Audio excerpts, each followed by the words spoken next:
Hello बच्चों, स्वागत है आपका अपने YouTube चैनल पर। हम चल रहे थे सेल डिवीजन पे, वहां पर माइटोसिस को कंप्लीट कर दिया।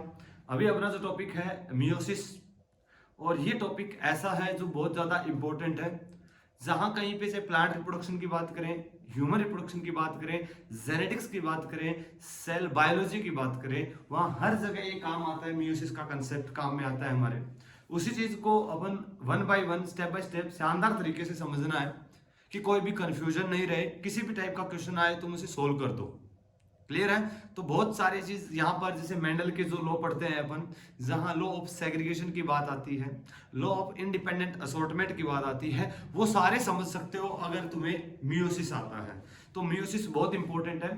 थोड़ा सा ऐसा लगता है कि कॉम्प्लेक्स है, बट समझेंगे तो बहुत ज्यादा इजी है। उसी को अपन समझने की एक अच्छी सी कोशिश करते हैं, नाकाम कोशिश नहीं, एक अच्छी सी कोशिश करते हैं जिससे कि हमें मियोसिस समझ में आए। अब इसके लिए पहले क्या इंट्रोडक्टरी क्लास लेते हैं अपन, जिसके अंदर सबसे पहले हम इंट्रोडक्शन देखेंगे कि मियोसिस के अंदर हम करने क्या वाले हैं। हम जो सेल के अंदर मियोसिस करेंगे तो फाइनली हमें क्या मिलेगा, क्या क्या हमको करना है, उसका ओवरव्यू देख रहे हैं। उसके बाद हम इसकी डिटेलिंग पे जाएंगे, फिर हर एक रिएक्शन को बाइफरकेट करेंगे, हर एक फेज को, रिएक्शन को नहीं, हर एक फेज को बाइफरकेट करेंगे। उस पर्टिकुलर फेज के अंदर क्या हो रहा है उसका डिस्कशन करेंगे। चलिए स्टार्ट करते हैं मियोसिस। सबसे पहले तो एक जस्ट साइंटिस्ट का नाम थोड़ा बहुत याद कर लीजिए। एग्जाम में बहुत ही रेयर टू रेयर पूछा जाता है, नहीं पूछा जाता कि साइंटिस्ट थे Farmer and Moore. Farmer and Moore नाम के साइंटिस्ट थे जिन्होंने मियोसिस को सबसे पहले बताया था। चलो ये तो ठीक है। अब हमको मियोसिस करवाना किस में है, जिसके अंदर करवाना है उसी की बात करेंगे। एक चीज ध्यान रखना, अपने लेवल के ऊपर हमको जो समझना है, जो मियोसिस है, मियोसिस हमेशा हम करवाएंगे एक डिप्लॉइड सेल में। हम किस में करवाएंगे? एक डिप्लॉइड सेल के अंदर, डिप्लॉइड सेल के अंदर। और मैं उम्मीद करता हूं कि तुम्हें डिप्लॉइड सेल का मतलब पता होगा।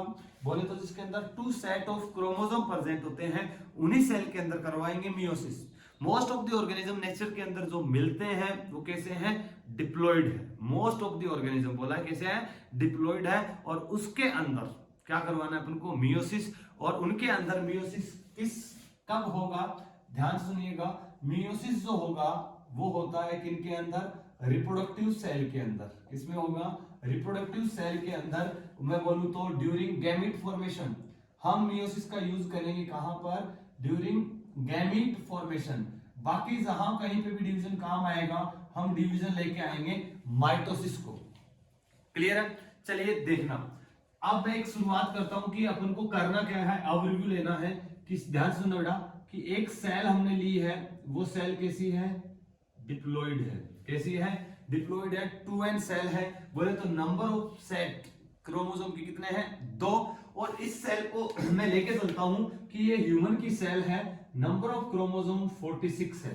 कितने क्रोमोसोम है? 46 है। बट सेट कितने हैं? 2। 1 से 23 का एक सेट, 1 से 23 का दूसरा सेट, तो 2 सेट है। नंबर क्रोमोसोम के 46 है। और मैं इस सेल के अंदर, मदर सेल के अंदर मान के चल रहा हूं कि डीएनए की अमाउंट 2c है। डीएनए की अमाउंट मानी है, नंबर नहीं माना। इनिशियल अमाउंट कुछ भी मान सकते हैं अपने हिसाब से, उसको बेस मान के चलेंगे। एनसीईआरटी ने 2c की फॉर्म में रिप्रेजेंट किया, हम उसी को लेके चल रहे हैं कि सेल के अंदर क्रोमोसोम के नंबर 46 है, डीएनए की इनिशियल अमाउंट 2c है। अब इसके अंदर हमको करवाना है मियोसिस। तो वही होगा, सबसे पहले जो मियोसिस होगा, एक मियोसिस कंप्लीट करने के लिए, एक मियोसिस साइकिल कंप्लीट करने के लिए हमें मियोसिस 2 बार करवाना पड़ेगा। मियोसिस फर्स्ट एंड सेकंड दोनों को मिलाकर बोलेंगे एक कंप्लीट डिवीजन हुआ है मियोसिस। तो उनमें क्या करेंगे, ध्यान से सुनिएगा। मियोसिस के अंदर हमारा टारगेट क्या रहेगा कि सेल को किस टाइप से डिवाइड करवाना है। तो सबसे पहले हम पढ़ेंगे कि इस सेल के अंदर हम करवाएंगे क्या? Meiosis first. क्या करवाएंगे? Meiosis first. ध्यान से सुनिएगा, जब हम मियोसिस फर्स्ट करवाएंगे तो मियोसिस कोई भी डिवीजन करवाने से पहले इंटरफेज आएगी, G1 S G2 आएगी। तो थोड़ा सा इमेजिन करना, जब अगर इसके अंदर क्या आई? G1, फिर आई S के अंदर हमको पता है डीएनए रेप्लिकेशन होता है, डीएनए की अमाउंट डबल हो जाती है। उसके बाद G2 आएगी, प्रोफेज, मेटाफेज, एनाफेज, टेलोफेज। यहाँ मियोसिस फर्स्ट है तो prophase first, metaphase first, anaphase first, telophase first, सारी की सारी आएगी तो मियोसिस फर्स्ट कंप्लीट होगा। और इसके रिजल्टेंट में हमारे पास इसके अंदर हमें 2 सेल मिलेगी। हम कितनी सेल बनाएंगे? 2 सेल बनाएंगे और इसके अंदर दोनों सेल जो मियोसिस फर्स्ट कंप्लीट हो जाएगा उसके बाद हमें 2 सेल मिलेगी और दोनों सेल कैसी होगी? हैप्लॉइड होगी। बोले तो क्रोमोसोम के नंबर रिप्रेजेंट करूं तो 23 और इधर भी क्रोमोसोम के नंबर हमें 23 मिलेंगे, बट डीएनए की अमाउंट अभी भी हमें 2C मिलेगी। कैसे मिलेगी 2C? सर ऊपर भी 2C यहाँ पे भी 2C, समझ में आएगा जब अपन डिटेलिंग करेंगे इसकी। बट जब मियोसिस फर्स्ट करवाया तो क्रोमोसोम के नंबर हाफ हो गए। हम मियोसिस करवाते किस लिए है? कि क्रोमोसोम के नंबर हाफ कर दे। बोले तो गैमीट बनाना है। गैमीट अगर बनाना है, थोड़ा सा कॉमन सेंस लगाइए, गैमीट बनाना है तो नंबर ऑफ क्रोमोसोम गैमीट में क्या होते हैं? हैप्लॉइड या बोले तो हाफ होते हैं। तो 2 male gamete, female gamete half half होंगे, तभी तो जाइगोट के अंदर एक स्पीशीज के टोटल क्रोमोसोम आएंगे। अगर species to species number of chromosome maintain रखना है तो हमें मियोसिस करवाना पड़ेगा। और मियोसिस में क्या करते हैं? क्रोमोसोम के नंबर हाफ करते हैं। यहाँ पर पेरेंट सेल के कंपैरिजन में 2 सेल बनी है, इसके अंदर क्रोमोसोम के नंबर हाफ कर दिए। क्या हुआ बोलिएगा? यहाँ पे अगर मैं लिखना चाहूं तो बोलो, क्या मैं ऐसा लिख सकता हूं कि क्रोमोसोम नंबर हाफ? बोले तो chromosome reduced by half, chromosome half हो गए, बट डीएनए कंटेंट हाफ नहीं हुआ। क्रोमोसोम के नंबर हाफ जो हुए हैं, इसलिए इस टाइप के मियोसिस फर्स्ट को हम बोलते हैं हेटेरोटाइपिक। क्या बोलते हैं? हेटेरोटाइपिक डिवीजन, या इसको बोलते हैं रिडक्शनल डिवीजन। मियोसिस फर्स्ट को क्या बोलेंगे? हेटेरोटाइपिक या रिडक्शनल डिवीजन। रिडक्शनल या हेटेरोटाइपिक क्यों बोला? क्योंकि पेरेंट सेल के अंदर और जो डॉटर सेल बनी है उसके अंदर नंबर ऑफ क्रोमोसोम सेम नहीं है, डिफर है, और हेटेरो वर्ड यूज करते हैं डिफर के लिए। दूसरा, रिडक्शनल का मतलब रिड्यूस हो गए, कम हो गए पेरेंट्स के कंपैरिजन में डॉटर सेल के अंदर। क्रोमोसोम के नंबर हाफ कर दिए मियोसिस फर्स्ट में, बट हमें डीएनए भी हाफ करना है, इसलिए अपन को मियोसिस सेकंड करवाना पड़ेगा। अगर अकेला क्रोमोसोम के नंबर हाफ करने होते तो अपने क्रोमोसोम के नंबर हाफ कर चुके हैं, मियोसिस करवा के छोड़ देते तो मियोसिस कंप्लीट हो जाता। बट अभी भी इनके अंदर डीएनए की अमाउंट पेरेंट सेल के इक्वली रहती है, तो हमको अभी क्रोमोसोम के नंबर हाफ कर दिए, अब हमको क्रोमोसोम के नंबर हाफ नहीं करवाने, अब हमें करवाने हैं डीएनए की अमाउंट को क्या करवाना है? हाफ करवाना है, आधा करवाना है। उसके लिए हम क्या करवाएंगे? Meiosis second. क्या करवाएंगे? Meiosis second. इस सेल के अंदर मियोसिस सेकंड होगा, इस सेल में भी क्या होगा? Meiosis second. तो जिससे हमें क्या बनेगी? इस सेल से सेल बनेगी, बोले तो 1 से 2, और इधर भी कितनी? 1 से 2। तो टोटल हमें सेल कितनी मिल गई? 4 मिल गई। 2 सेल से 4 मिल गई। यहाँ ये जो सेल बनी है उसके अंदर नंबर ऑफ क्रोमोसोम अगर हम देखेंगे, बोलो कितना होगा? कितना होगा कि n वो है, n ये, तो नंबर ऑफ क्रोमोसोम तो यहाँ पर सेम ही रहते हैं, उतने ही हैं। बट अब अगर हम देखेंगे तो डीएनए कंटेंट अब हो जाएगा सीसी। क्या हो जाएगा? सीसी। बोले नंबर ऑफ क्रोमोसोम 23 है, डीएनए कितना हो गया? सी हो गया। तो पहले 2C था, पेरेंट सेल में 2C था, अब C हो गया। पहले क्रोमोसोम 46 थे, अब 23 हो गए। तो क्रोमोसोम के नंबर भी हाफ कर दिए, डीएनए कंटेंट भी हाफ कर दिया, और यही हमारा टारगेट होता है कि पेरेंट सेल के अंदर नंबर ऑफ क्रोमोसोम और डीएनए को अपन को रिड्यूस बाय हाफ करना है। और इससे हमें टोटल कितनी सेल मिली है? 4। और ये जो टोटल 4 सेल मिलती है, इन सेल को हम नाम देते हैं क्या? गैमीट्स। क्या बोलते हैं इनको? ये क्या है? अपने गैमीट्स है। और कैसी है ये? हैप्लॉइड है। मियोसिस सेकंड के अंदर अपन देखें तो क्या हुआ है? DNA reduced. बोले तो डीएनए कम हुआ है बाय हाफ, यहाँ पे रिड्यूस हुआ है, but number of chromosome remain same. Number of chromosome same ही है, इसलिए इस डिवीजन को होमोटिपिक, उसको हेटेरोटिपिक बोला था, इसको हेटेरोटिपिक नहीं होमोटिपिक बोलेंगे, या साथ में बोलेंगे तो इक्वेशनल डिवीजन। क्या बोलेंगे? Equational division. जैसे अपने माइटोसिस को बोला था उसी प्रकार इसको इक्वेशनल डिवीजन, क्योंकि नंबर ऑफ क्रोमोसोम चेंज नहीं हुए हैं। टोटल 4 सेल बन चुकी है। क्लियर है? अब सुनिएगा, एक एनसीईआरटी लाइन बोलती है। क्या बोलती है? कि लिख लेना, नोट डाल के कहीं पे एरो करके, इंपॉर्टेंट लाइन है कि after completion of meiosis first and second resultant 4 cells are obtain. Total 4 cell मिलती है, and all of the 4 cells are differ from parent cell as well as differ from each other. क्या मतलब हुआ सुनिएगा कि जो पेरेंट सेल से तो चारों सेल अलग है, इवन आपस में भी जो चारों सेल बनेगी वो आपस में भी चारों की चारों सेल अलग अलग बनेगी। पेरेंट सेल से अलग, आपस में भी अलग, तो बोले तो 4 गैमेट बने। अगर ये गैमेट किसी दूसरे गैमेट के साथ फ्यूजन होगा तो कुछ वेरिएशन अलग आएगा, क्योंकि ये अलग, ये अलग, ये अलग, ये अलग, तो चारों सेल अलग अलग बनी है। तो चारों सेल में पॉसिबिलिटी जो भी फ्यूजन करेगा, जाइगोट बनेगा, उसके अंदर कुछ नए वेरिएशन आएंगे, चारों में सेम नहीं बनेगा। तभी तो इतने वेरिएशन आते हैं। चारों अलग अलग क्यों बनी, इसका रीजन भी समझ में आएगा। इसका रीजन हम पढ़ेंगे, क्या होता है क्रॉसिंग ओवर, देखेंगे हम क्या होता है। क्लियर है कि हमें क्या करना है। पहले मियोसिस फर्स्ट में क्रोमोसोम के नंबर हाफ करने हैं, फिर डीएनए कंटेंट हाफ करना है, फाइनली 4 सेल मिलेगी मियोसिस फर्स्ट सेकंड को मिलाकर कंप्लीट बोलेंगे हम मियोसिस। क्लियर है इतना? चलिए अब आगे बढ़ते हैं हम कि और हम इस मियोसिस के अंदर और क्या क्या चीजें करवाने वाले हैं। ध्यान से देखना, इतना बना लीजिए, साथ साथ में मैं रफ कर रहा हूं इसको, देखना। अब इसका ओवरव्यू एक और अच्छे से शानदार तरीके से ले लेते हैं और इसी ओवरव्यू को हम पूरा डिटेलिंग में जाएंगे, अच्छे से पढ़ेंगे। चलिएगा शुरू करते हैं। वापस वहीं से शुरू कर रहा हूं कि एक सेल मैंने ली है डिप्लॉइड। कैसे ली है? डिप्लॉइड, नंबर ऑफ क्रोमोसोम 46 और इनिशियल डीएनए की अमाउंट मैंने ली है 2C। कोई भी सेल डिवीजन करने से पहले कौन सी फेज में जाएगी बेटा? इंटरफेज। कौन सी फेज में जाएगी? इंटरफेज। और इंटरफेज में तुम्हें पता है G1S और G2 में जाएगी। G1 में ग्रोथ करेगी, G2S फेज के अंदर तुम्हें पता है नंबर ऑफ क्रोमोसोम कितने होंगे? 46, but DNA content will be 4C। हमें पता है डीएनए रेप्लिकेशन होता है इस फेज में, तो क्रोमोसोम के नंबर तो उतने ही होंगे, बट डीएनए क्या हो जाता है? डबल। यहां पे भी हो गया, पहले 2C था, अब क्या कर दिया? 4C कर दिया। G2 में भी 46/4C रहेगा। डन। चलिए इंटरफेज के बाद आएगी एम फेज।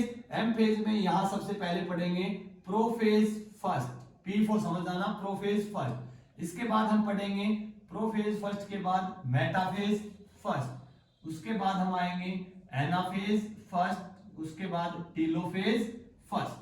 क्लियर है? तो प्रोफेज फर्स्ट, उसके बाद मेटाफेज फर्स्ट, उसके बाद anaphase first and final telophase first. जब आफ्टर टीलोफेज कंप्लीट हो जाएगी तो हमें यहां टोटल बोले तो अब क्या होगा? साइटोकाइनेसिस, और साइटोकाइनेसिस होने के बाद हमें 2 सेल मिलेगी और दोनों सेल कैसी होगी? हैप्लॉइड। नंबर ऑफ क्रोमोसोम यहां कितने हो जाएंगे? 23/2C, इधर भी 23/2C।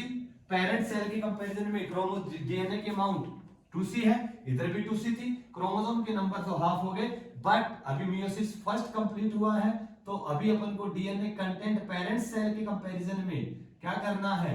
हमें हाफ करना है, वो भी तो हाफ करना है। तो अभी तो डीएनए क्रोमोसोम हाफ हुए, डीएनए हाफ नहीं हुआ, तो हमें को एक बार और मियोसिस करवाना पड़ेगा। ध्यान सुनिएगा, जब एक बार और मियोसिस करवाएंगे तो क्या होगा?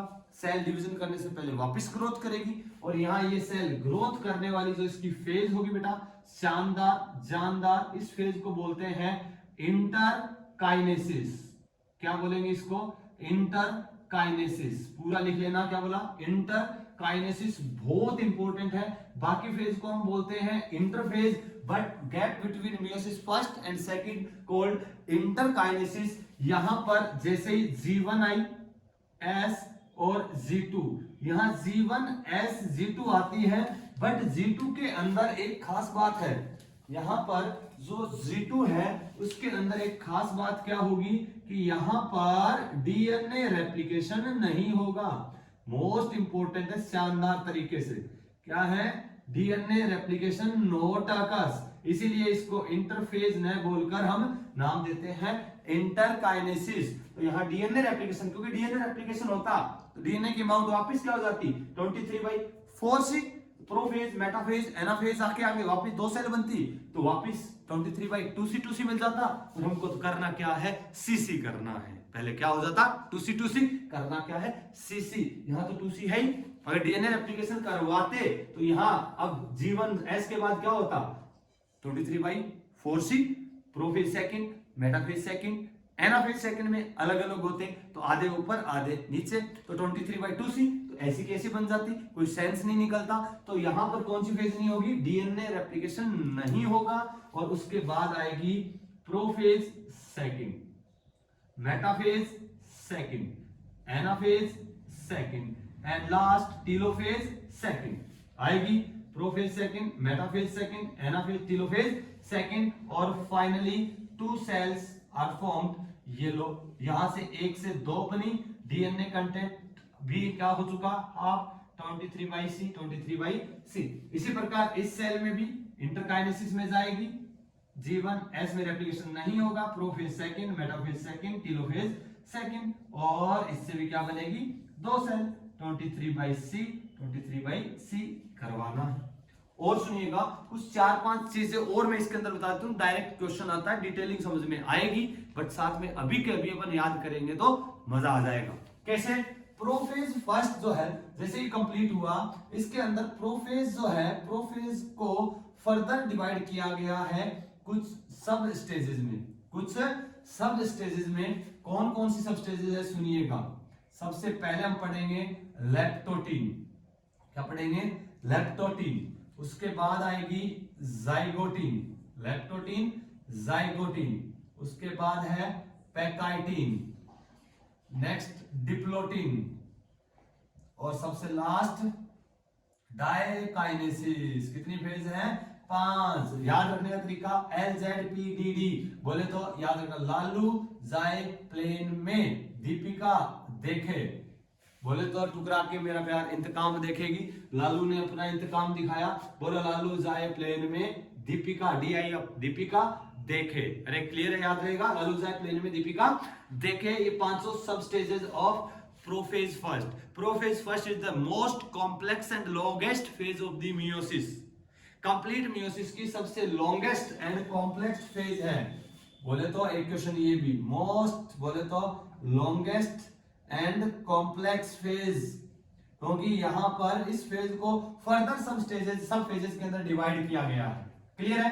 यहां पर हम देखेंगे कि होमोलोगस क्रोमोसोम जितने भी होंगे, अभी कंडेंसेशन स्टार्ट होगा, यहां होमोलोगस क्रोमोसोम की पेयरिंग करेंगे, यहां क्रॉसिंग ओवर करेंगे सब चीजें, बस अभी माहौल बनाने हैं। यहां करेंगे क्रॉसिंग ओवर, यहां फिर वापस दूर दूर लेके जाएंगे, यहां भी दूर दूर।